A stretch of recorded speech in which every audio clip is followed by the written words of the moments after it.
Sheekadan waxaa ka sheekaynaya wiil la yidhaahdo Cabdulcasiis, waxayna sheekadan ku dhacday asaga iyo saaxiibkiis. Ka hor intaanan sheekada bilaabin, like inoo saar muuqaalka oo nagu soo biir. Mahadsanid. Cabdulcasiis wuxuu yidhi, maalin maalmaha ka mid ah waxaan heshiis la galay saaxiibkayga Ayman. Waxaan ku yidhi, maxaad ka leedahay haddii aniga iyo adigu aan u baxno dalxiis? Weliba gudaha Rabiicul Qaali, meeshaas oo ah lamdegaan weyn oo jasiiradda Carabta ku yaal. Wuxuu igu yidhi, waa hagaag.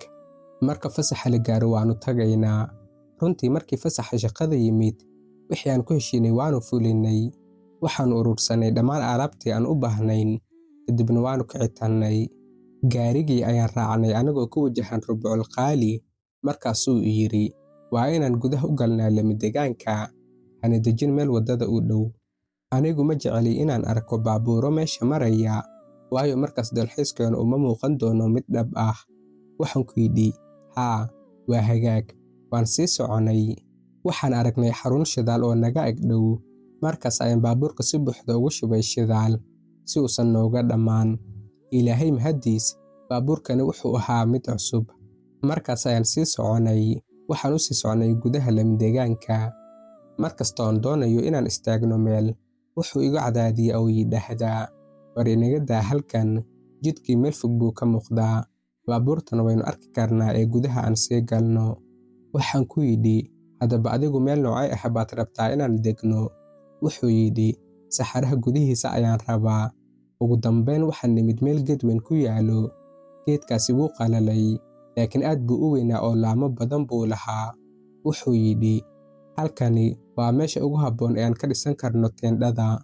Halkan ayaan ka taagaynaa teendhada, gaarigana meeshan ayaan dhigan doonaa. Xargaha teendhadana geedkan ayaan ku xidhi doonaa. Markii aan nimid, waxaan fiiriyey meesha, wax walba caadi ayay ahaayeen. Waxaan bilownay inaan soo dejino alaabta. Waxaan bilownay inaan xargaha teendhada taagno ilaa waqtigii qoraxdu dhacaysay la gaaray. Waxaan ku yidhi, waan tukanayaa, isaguna wuu tugtaa, waa nin salaada tugtaa, laakiin ma garanayo waxa helay. Waxaan ku yidhi, adigu ma tukanaysaa? Wuxuu yidhi, haa, marka hore hawshan ayaan dhammaynayaa, kadibna waan tukanayaa, laakiin hadda hawl baan qabanayaa, waxbaan diyaarinayaa, waxbaan ka shaqaynayaa. Waxyaabo badan buu ku mashquulay. Waxaan doonaynay inaan diyaarino cashadii. Markaasuu igu yidhi, meeshaan fadhiisanayno inoo hagaaji. Waxaan ku yidhi, anigu waan tukanayaa, waan weyse qaatay oo istaagay. Kadibna waxaan u jeestay qiblada saan u tukado. Laakiin markaas wax lama filaan ah baa dhacay. Waxaan maqlay cod. Waa saaxiibkay Ayman oo heesaya. Wuxuu ku heesayay cod dheer. Wuxuuna rabay si uu iga mashquuliyo salaada. Aad buu iigu dhowaa. Waan la yaabay oo waxaan is iri, ma suurtagal baa in Ayman sidaas sameeyo. Waxaan joojiyey salaadii. Waan jeestay. Waxaan arkay isagoo mashquulsan kuna howlan shaqada. Waan u dhowaaday. Waxaan ku yidhi, sow adigu maaha kan gadaasheeda yimid anigoo tukanaya. Markaasna bilaabay hees. Wuxuu igu yidhi, sidan ku heesaya aniga halkanba kama kicin oo kuuma soo dhowaan. Adigu halkaas aad joogtay oo qiblada ayaad u jeesatay waadna tukanaysay. Kadib maxaa ku helay? War nin yahow Ilaahay xasuuso. Markaas aan mar kale go'aansaday inaan tukado. Markaan u istaagay salaada oon bilaabay aayadaha Qur'aanka, isla markiiba codkii ayaa soo noqday. Codkaas wuxuu la mid ahaa kii hore. Codku wuxuu ahaa mid sare oo wax kaleba waan maqli waayey. Waan la yaabay. Maxaa dhacaya? Waxaan isku dayay inaan diiradda saaro salaada, laakiin ma aanan awoodin. Mar kale ayaan jeestay. Waxaan arkay Ayman isagoo weli isla meeshiisii ku mashquulsan. Waxaan u tagay mar kale oo ku yidhi, maad idiqumaysanaysaa? Kan waa codkaaga. Waxaad moodaysaa inaanan garanayn codkaaga iyo socodkaagaba. Laakiin anigu waxaan ku jiray salaad. Waan tukanayaa, adiguna waad mashquulinaysaa, maxaa ka wadaa? Wuxuu igu jawaabay, maxaad ula jeedaa? Waxaan ku leeyahay, anigu halkaas ma iman. Waad u jeedaa, xataa raadkaygii kama muuqdo meesha. Goorma ayaan gadaashaada soo istaagay? Kadib waan isdejiyey. Waxaan ku yidhi, macquul ma tahay meeshan inay jini degan yihiin? Wuxuu igu jawaabay, laga yaabee, waa suurtagal in la degan yahay. Aniguna waxaan ku yidhi, haddii ay sidaas tahay, halkan kama baxayno. Hadduu jini degan yahay ha joogo. salaadan xitaa ma tukanayo ilaad iiga qirto in codkaas adiga lahaa, sababtoo ah adiga ayaa mas'uul ka ah inaanan tukan. Waxaad iga celisay salaada. Markaasuu muuqaalka wejigiisa isbedelay. Waan la yaabay markuu iigu yidhi, war nin yahow, Ilaahay baan ku dhaartay anigu ma aanan samayn waxaas, mana aanan haysin, xitaa meel ku dhow ma iman. Wuxuu iila hadlay si fiican oo deggan. Markaas ayaan isdejiyey oo fadhiistay. Waxaan bilaabay inaan dab shido. Habeenkii ayaa la gaaray. Mugdigii ayaa yimid. Anagana waxaan bilownay karinta cuntada. Saacado yar baa ina dhaaftay. Markaas ayuu iigu yidhi, waxaan doonayaa inaan shido muusiga baabuurka. Wuxuu furay albaabka baabuurka. Wuxuu shiday muusiga. Wuxuuna bilaabay inuu ku ciyaaro heesaha, kuwaas oo ahaa heesaha farxadda iyo xafladaha loogu talagalay. Waanu ku raaxaysanay. Wax walba caadi bay ahaayeen. Laakiin si lama filaan ah ayaan u aragnay shimbir soo dul fadhiistay laamaha geedka. Shimbirkaasi wuxuu lahaa midab cad. Muuqiisuna aad buu u cajiib badnaa. Wuxuu u ekaa mid dhaawac ah. Wejigiisu wuu weynaa. Af dheer oo dhuuban oo yara qaloocan ayuu lahaa. Muuqaalkiisa wuxuu ahaa mid argagax leh. Ma ahayn gorgor, man ahayn haad. Ayman waqtigaas si fiican uma uusan arki karin. Waxaan ku yidhi, Ayman, kaalay fiiri shimbirtan. Madaxa ayuu kor u qaaday markaasuu eegay. Wuxuuna yidhi, waa maxay shimbirtan? Wuxuu eegayay isagoo yaaban. Anaguna waxaan dareemaynay in shimbirtu ay si toos ah noo eegayso. Indho aan caadi ahayn ayay lahayd. Waxaan isnidhi, laga yaabaa inay tahay shimbir gaajaysan oo dhawaaqa heesaha maqashay. Markaas bay timid. Laakiin su'aasha ayaa ahayd, ma jirtaa shimbir habeenkii duusha marka laga reebo guumayska? Kani guumays ma aha, sidoo kale wuu ka weyn yahay. Waxaan ku yidhi saaxiibkay, waxaan rabaa inaan meel fog tago saan u soo xaajo guto. Waan tagay. Waxaan socday wax yar. Markii aan soo noqday, waxaan la fajacay inuu fadhiyo qof gudaha baabuurka. Cabsida awgeed ma aanan awoodin inaan u dhowaado. Qofkaasi wuxuu gabi ahaantiisa bixirnaa dhar madow. Sidoo kale wuxuu lahaa wax u eg sayn ama dabo oo ka soo baxayay baabuurka. Si toos ah ayaan indhahayga ugu arkay. Wejigiisana wuxuu ahaa mid cajiib ah. Midabkiisu wuxuu ahaa mid cad oo dhalaalaya. Waan argagaxay. Wuxuu bilaabay orod, anigoo qaylinaya oo leh, wardami muusiga. Wuxuu igu yidhi, maxaa dhacay? Waxaan ku yidhi, waxaa jira qof fadhiyo baabuurka. Markaas ayuu bilaabay inuu baabuurka eego, isagoo leh, aaway qofka, yaad aragtay? Laakiin markii aan eegnay baabuurka, faaruq ayuu ahaa. Cidna kuma jirin. Dhammaan albaabada baabuurka waxay ahaayeen kuwo furan. Sababtoo ah anagaa furnay markaan muusiga shidnay, saan si fiican ugu maqalno. Waxaan ku yidhi, war meeshan waxaa jooga jin. Malaha shimbirkii markii ina eegayayna wuxuu ahaa jin. Kahor intaanan hadalkaygii dhammayn, shimbirkii wuu kacay, wuu duulay, wuxuuna aaday meel fog. Saaxiibkay wuxuu igu yidhi, war nin yahow, wax ma jiraan, meeshan cid kuma noolaa. Aniguba wax ma dareemin. Waxaan ku yidhi, bilowgiiba waxaan maqlay cod hees oo la mid ah codkaaga. Iminkana waxaad mooddaa in waxyaabo aan la arki karin ay ku hareeraysan yihiin meesha. Waxaan ku yidhi, hadda ma daminaynaa muusiga mise maya? Wuxuu yidhi, adigaa doonaya haddii aad rabto dami, laakiin anigu ma daminayo. Markaas ayaan istaagay. Meesha gaariga ayaan aaday oo waxaan damiyey muusiga. Laakiin albaabada baabuurka waxaan ka tagay ayagoo furan. Markaas ayaanu bilownay sheekaysi, anagoo ka wada hadlayna jiniga iyo in marka aan halkan nimid aanan tukanin. Ayman wuxuu bilaabay inuu qoslo isagoo leh, war anaga mar walba salaada dib baan u dhignaa. Aniga culays igama saarna salaada. Adiguna waxaad cudurdaar ka dhiganaysaa hees. Adigaa buruntii doonayn tukasho. Sheekadii ayaan si adag u galnay. Wax yar kadibna muran afka ah baa naga dhex qarxay. Laakiin si lama filaan ah, albaabadii baabuurka baa isxiray. Si toos ah, iyadoo aan cidna arkin. Waxay u ekayd in dad aan la arki karin ay istaageen meel u dhow, ay albaabada si xoog leh u xireen. Waxay ahaayeen sida makhluuqaad dahsoon, jiniyo aan la arki karin. Uma baahna inaan idin sheego sida aan u cabsanay. Dhiiggeena wuu barfoobay. Si dhab ah ayaan u baqnay. Waxaan ku yidhi saaxiibkay, warkac, aan alaabteen urursano, aan ka tagno meeshan. Meeshan jini ayaa degan. Man habboona inaan ku dalxisno halkan. wuxuu igu raacay ra'yigayga. Waxaannu isla garanay inaan alaabta urursano, laakiin weli maanu bixin sababtoo ah goor dambe ayay ahayd. Waxayna ahayd khatar inaan safar galno xilligaas. Sidaas darteed, waxaannu go'aansanay keliya inaan beddelno meesha aan u guurno meel kale. Waan sii soconay ilaan ka fogaanay meeshii hore. Markaas aan ku yidhi saaxiibkay, halkan aan ka dhigno fadhigeena. Waannu istaagnay. Waxaannu dejinay alaabtii baaqiga ahayd. Waxaan isla garanay aniga iyo Ayman in aan seexano baabuurka gudihiisa.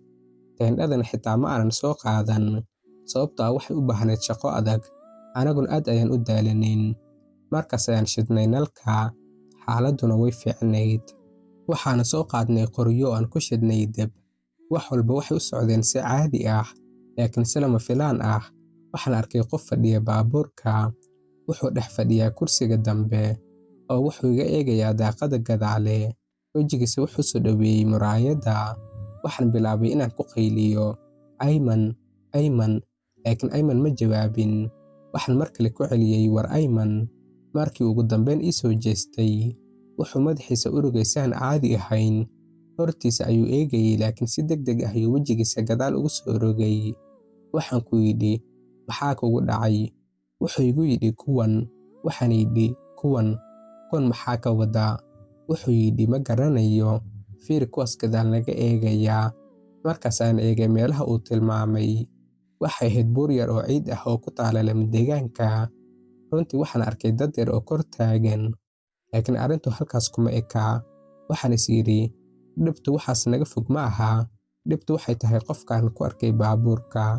Markaas wuxuu yidhi, Ayman, waa run waxaad sheegtay. Markaas ayaan idhi, hadda maxaan samaynaa? Ma awoodno inaan u dhowaano baabuurka, mana awoodno inaan ka baxno halkan. Waxaan bilownay inaan akhrino aayado Qur'aan. Si degdeg ah ayaan u akhrinaynay. Aayadaha waan isku qaldaynay cabsi darteed. Afkeennuna wuu gariirayay. Kadib, si lama filaan ah baa nin meesha noogu yimid. Wuxuuna yidhi, idinku halkan maxaad ka qabanaysaan? Yaa idin oggolaaday inaad halkan degtaan? Waxaan ku nidhi, waan tagi doonaa. Wallaahi waan ka dhaqaaqaynaa. Fadlan ninka saaran baabuurka u sheeg inuu soo dego. Wuuna eegay. Wuxuuna yidhi, yaa saaran baabuurka? Yaa raggaygii ka mid ah oo saaran baabuurka? Markaas ayuu yidhi, anigu waxaan ahay ilaaliyaha goobtan. Waxaana ila socday dumarkayga. Idinkuna saan oggolaansho lahayn baad u timaadeen halkan. Laakiin markii dambe wuu is yara dejiyey. Waannu la hadalnay oo waxaannu ku nidhi, adeer ma aanan ogeyn. Waa habeen. Waxaannu ka nimid meel hore oo jin nagu helay. Markaas baan u sii gudubnay halkan anagoo Ilaahay ku tiirsan. Markaan hadalkii dhammaynay, si lama filaan ah, ninkii wuu baaba'ay. Wuu iska libdhay. Wax walba waxay ku dhaceen ilbiriqsi gudahood. Waayo, arrintu waxay noqotay arrin jin. Waxaan ku yidhi saaxiibkay, war iska daa alaabta oo dhan. Meesha ha iska yaalaan. Inta baabuurkeenu madhan yahay oo aanay cidina saarnayn, aan fuulno. Markii aanu kornay baabuurka, waxaan si degdeg ah u xidhay albaabada. Waxaan shiday baabuurka. Wuu shidmay, laakiin markii dambe si lama filaan ah ayuu u baktiyey. Waana argagaxay. Waxaan idhi, ilma jinba oo inoo diidan inaan baxno. Cabsida ayaa nagu siyaaday. Gacmaheen way gariirayeen anagoon is ogeyn. Saaxiibkay Ayman wuu aamusan yahay. Kelmadna kama soo bixin. Markaas ayaynu bilownay inaan maqalno codad. Dad baa hadlaya. Codad dad ah baa soo dhowaanaya. Waxaannu isku qarinay baabuurka. Waxaannu akhrinaynay aayado Qur'aan. Ducaan waan ku celcelinaynay. Markii xaaladdu ka sii dartay, waxaan go'aansanay aniga iyo Ayman inaan ka degno baabuurka. Saan u eegno waxa baabuurka ku dhacay. Waxaan kor u qaaday daboolkii matoorka. Waxaan doonayay inaan arko wax baabuurka joojiyey. Matoorku wuxuu ahaa nadiif. Wax cillad ah kuma arag. Baabuurkuna wuxuu ahaa mid cusub. Waxaa haddaba sababay inuu baktiyo. Si lama filaan ah, kubad duug ah baa nagu soo dhacday. Waxay ku dhacday meel noo dhow, sida in qof dusha nooga soo tuuray oo kale.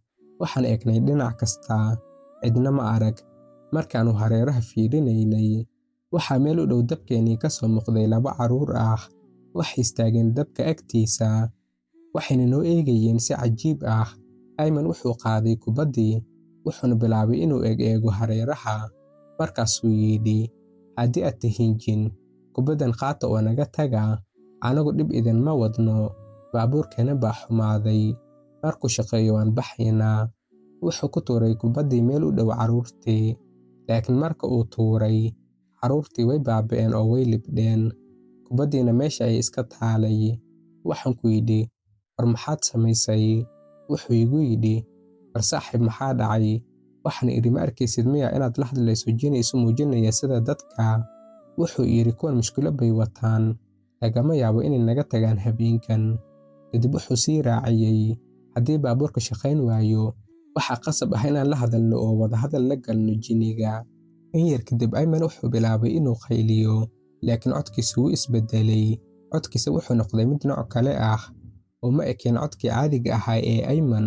Wuxuu igu yidhi, waxba ma jiraan, waa inaad la qabsataa xaaladda, maxaa dhib ah oo jira? Markaasuu iska baxay. Wuxuu fadhiistay dabka agtiisa isagoo iska indhatiraya wixii dhacay. Anigu waxaan bilaabay inaan si tartiib ah u socdo, laakiin Ayman wuxuu u ekaaday qof kale, ma ahayn saaxiibkaygii hore. Hadalkiisii wuu isbedelay, wuxuu noqday mid aamusan oo aanan hadlin, waxaana ka muuqatay cabsi. Laakiin markuu xanaaqo wuxuu ahaa mid qaylo iyo cod dheer oo cabsi leh isku dara. Waxaan ku yidhi, kac, aan eegno baabuurka aan hagaajino. Wuxuuna iigu jawaabay, ma hagaagayo, waan kuu sheegay ma hagaagayo. Wuxuu bilaabay inuu hadal badan isku dardaro. Dabku wuu damay, wuxuu isku bedelay dambas. Keliya hal laambad oo daciif ah baa noo ifaysay, mid aan si fiican wax u muujin karin ayay ahayd. Anigu waxaan aaday baabuurka saan u soo qaato qoryo dab lagu shido, saan mar kale u shido dab. Waxaan bilaabay inaan shido sababtoo ah cabsida way igu korodhay. Dabka markuu damay meeshan mugdi noqotay, waxaan dareemay baqdin. Ayman habdhaqankiisu wuu sii xumaanayay. Waxaan is iri, waxaa laga yaabaa inuu jin qabsaday ama jin ku dhacay. Aniga keliya ayaa ahaa qofka weli miyir qaba, weli garanaya waxa dhacaya. Markastoon idhaahdo, jini baa meesha jooga, wuxuu iigu jawaabi jiray, wax walba waa caadi, waxba ma jiraan. Dhowr saacadood ka hor wuu cabsanayay oo wuu aamusnaa, codkiisan hoos ayuu ahaa. Sidee haddaba xasilooni iyo geesinimo ku helay si lama filaan ah?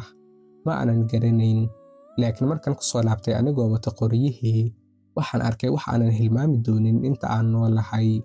Waa muuqaalka ugu argagaxsan ee qof bini'aadam ah arki karo. Saaxiibkay Ayman wuxuu gacmihiisa ku qaatay qoryaha gubanaya, wuxuu gacanta ku hayay dab, wuxuuna bilaabay inuu cuno. Qoryihii dabka ahaa ayuu afka gashtay oo wuxuu bilaabay inuu sida cuntada u cuno. Waxaan maqlayay codka hilibkiisa oo gubanaya iyo codka gubashada afkiisa. Dabkii wuxuu ku damay afkiisa dhexdiisa. Waana argagaxay, qalbigaygun wuu gariiray. Waxaan ku qayliyey, maxaad samaynaysaa? Markaas ayuu ii soo jeestay. Markaan arkay cabsi ayaan la aamusay. Indhihiisu waxay noqdeen casaan dhalaalaya.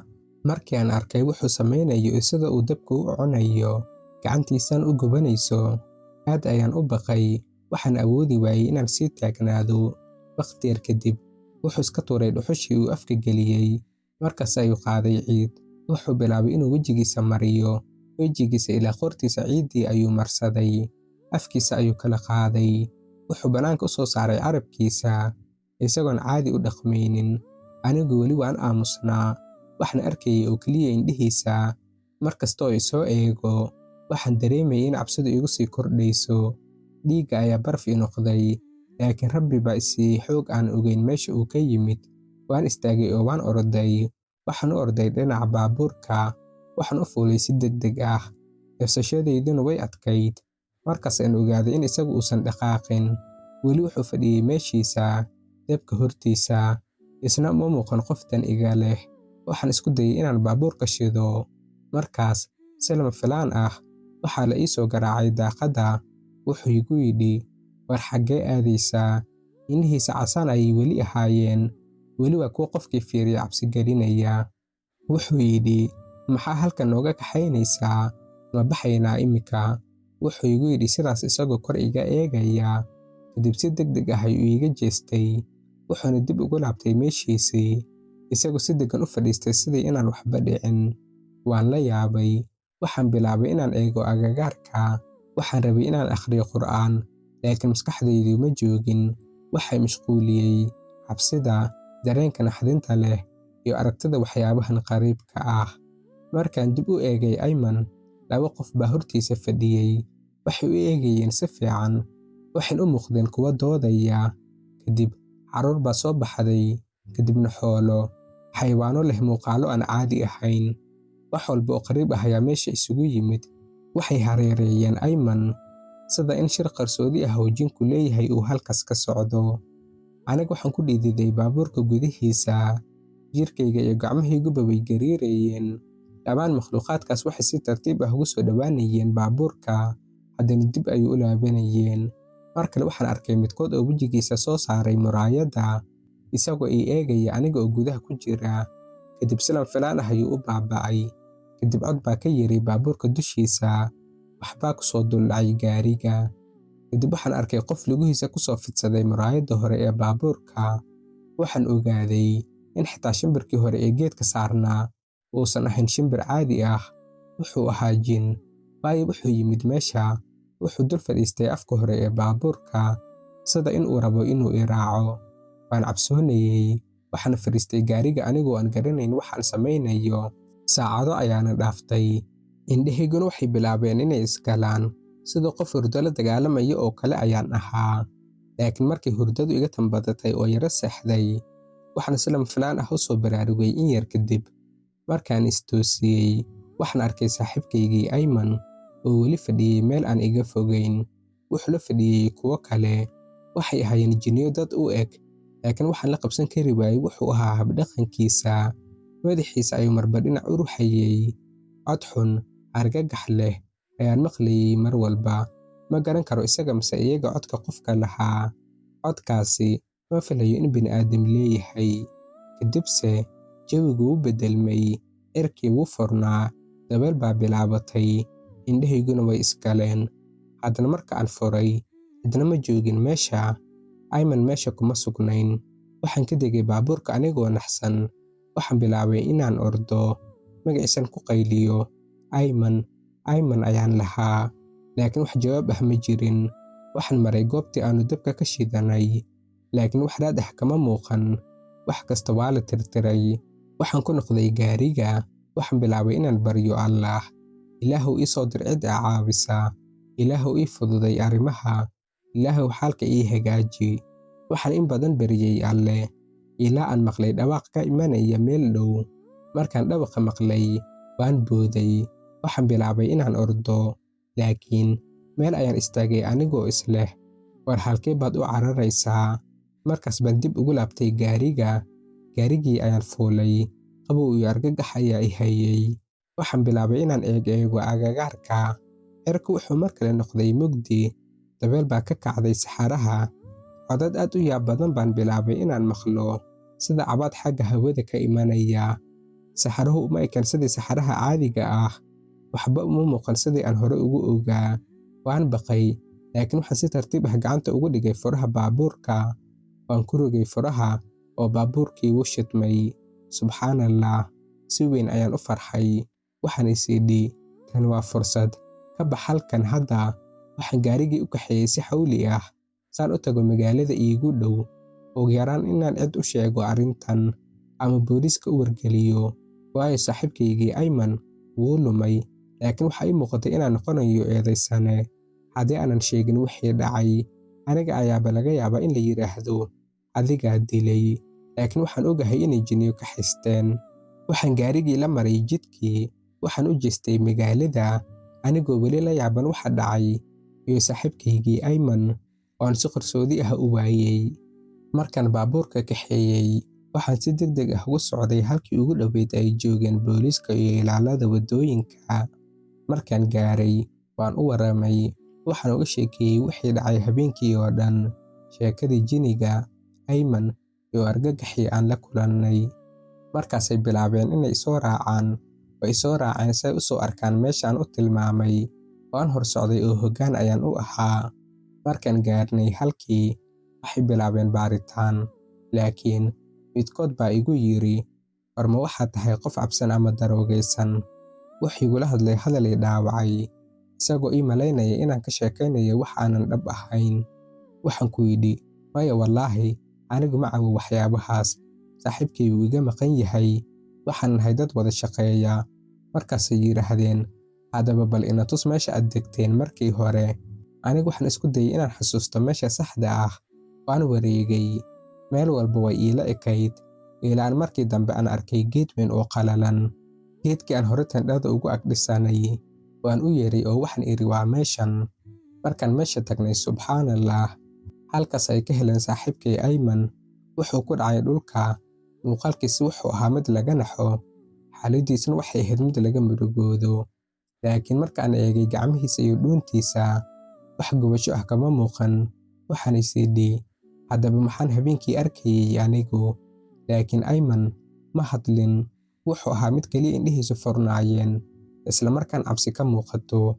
Kadib si tartiib ah ayuu u yidhi, maxaa dhacay? Kuwan yay ahaayeen? Waxaan u sheegay in booliska nala joogo, ay u imaadeen inay isaga raadiyaan. Waxaan ku yidhi, war ma xasuusataa wixii dhacay? Wuxuuna ii sheegay inuusan xasuusan waxba. Markaasay boolisku nagu wargeliyeen inay meesha ka baxayaan. Waxayna nagu yidhaahdeen, meeshan way ka baxsan tahay aaggayaga, Ilaahay ha idinla jiro. Markaasaan saaxiibkay Ayman geeyey gurigooda. Waxaan u sheegay qoyskiisa wixii dhacay. Jinni baa qabsaday, xaaladdiisuna ma fiicna. Ma aysan sugin daqiiqad, waxay u direen shiikh. Shiikhii markuu bilaabay akhriska Qur'aanka, Ayman wuxuu bilaabay inuu qayliyo, madaxna gidaarka ku dhufto. Wuxuu ahaa mid qandhaysan, jirkiisa si dabiici ah uma uusan dhaqaajin karin. Astaamo cad oo muujinaya in jin ku dhacay ayayna ahayd. Ugu dambayn, saaxiibkay wuu suuxay, sheekhiina wuu sii waday akhriska Qur'aanka. Markaas baan maqlay codkiisa oo isbedelay, sidii habeenkii saxaraha oo kale ayuu u dhawaaqayay. Wuxuu bilaabay inuu ku qayliyo, waan daalay, sii daaya. Anigu ma aanan dhibaatayn iyaga ayaa i dhibay. Ma aanan samayn wax dhibaato ah. Wuxuu bilaabay inuu ka hadlo hadal aan la fahmi karin. Codkiisuna wuu isbedelayay mar walba. Mar waa cod argagax leh, mar waa cod dumar, mar waa cod naxariis leh. Annaguna waxaan fadhinay hareerihiisa, annagoo isku dayayna inaan fahanno waxa dhacaya. Sheekhu wuxuu yidhi, qofkani hal fadhi kuma bogsanayo. Wuxuu u baahan yahay in la siiyo dhowr fadhi kale si jinka looga saaro. Dabadeed sheekhu wuu baxay. Qoyska Aymanna waxay la sii joogeen isaga. Aniguna waxaan ku noqday gurigayga. Habeenkaa waxaan la kulmay riyooyin cabsi leh, riyooyin murugo iyo argagax leh. Sababtan waa wixii aan arkay. Waxaan ku riyooday Ayman oo ii soo galay qolkayga anigoo hurda. Wuxuuna bilaabay inuu qoorta i qabto oo i ceejiyo. Markaan hurdada ka toosay, waxaan ahaa mid argagaxsan oo dhidid badan ka da'aya. Laakiin mar kale markii aan indhaha isa saaray, waxaan si cad u dareemayay in laba gacmood ay si xoog ah ii qabteen. Markaan indhaha furay, Ayman baa ii muuqday. Wuxuu ii muuqday isagoo dhex fadhiya qolkaygii. Wuxuuna igu sii waday inuu i ceejiyo. Waxaan bilaabay inaan qayliyo weliba si cod dheer ah. Ehelkaygii ayaa ii soo galay qolkii oo ii yidhi, maxaa kugu dhacay? Waxaan u sheegay wixii dhacay. Waxayna ii yidhaahdeen, waad riyoonaysay ee shaydaanka iska naar. Kadib wejigan iska maydhay. Qur'aankan waan shiday si qalbigaygu u dego. Waan hurday oo 2 saacadood ayaan hurday. Markii subaxdii la gaaray, waxaan u dhaqaaqay guriga Ayman si aan u ogaado xaaladdiisa. Markii aan tagay, waxaan helay qoyska Ayman oo dhammaantood seexday albaabka qolka uu ku jiro. Waxayna igu yidhaahdeen, waxaan ku xirnay qolka waayo wuxuu u ekaa qof waalan. Wuu qaylinayay, wuxuuna lahaa fura, albaabka iga fura. Waxaan rabaa inaan baxo. Codkiisa wuu isbedelay. Walaalkiis weyn ayaa yidhi, markaan furay albaabka saan u eego, waxaan arkay indho ifaya. Waa markaas markaan xaqiiqsaday inuu weli jinku ku dhex jiro saaxiibkayga. 100% saaxiibkay waxaa ku dhacay jini. Waxaan arkayay habeenkaas waxay ahaayeen run. Waa dhab. Laakiin waxaan la yaabay sidee ayuu u cunay dab isagoo aysan gubin afkiisa ama gacmihiisa. Markaas waxay u keeneen sheekh kale. Sheekh wuxuu bilaabay inuu ku akhriyo Qur'aan. Wuxuu bilaabay inuu jinka cadaadiyo isagoo leh, waan ku gubi doonaa haddii aadan bixin. Wuxuuna akhrinayay aayadaha lagu gubo jinka sida suuratul Baqara iyo kuwo kale oo jinka dhibaya. Jinka wuxuu bilaabay inuu ku hadlo codka Ayman isagoo leh, iga tag, ii naxariiso, ma aragtaa wuxuu igu samaynayo. Ayman waxaa ka da'ayay dhidid fara badan. Farihiisuna waxay u qalocnaayeen si aan dabiici ahayn. Wuu suuxayay oo wuu gariirayay. Markasta oo sheekhu aayadaha akhriyo, wuxuu noqday mid neefsan la'. Xaaladdiisuna aad bay u xumaatay. Laakiin alxamdulillaah, fadhi kale kadib, jiinkii waa laga saaray. Markii uu soo kabsaday, Ayman ma aaminsanin wixii dhacay. Wuxuu lahaa waxba kama xasuusto. Laakiin isbuuc kadib, wuxuu ii yimid isagoo leh wax walba waxaan ku arkay riyo. Wuxuu iga warmay in jini igu yimid riyada. Wuxuu dhahay wuxuu jiniga igu yiri, aniga iyo kuwa ila socda waan idin dhibi doonaa adiga iyo saaxiibka.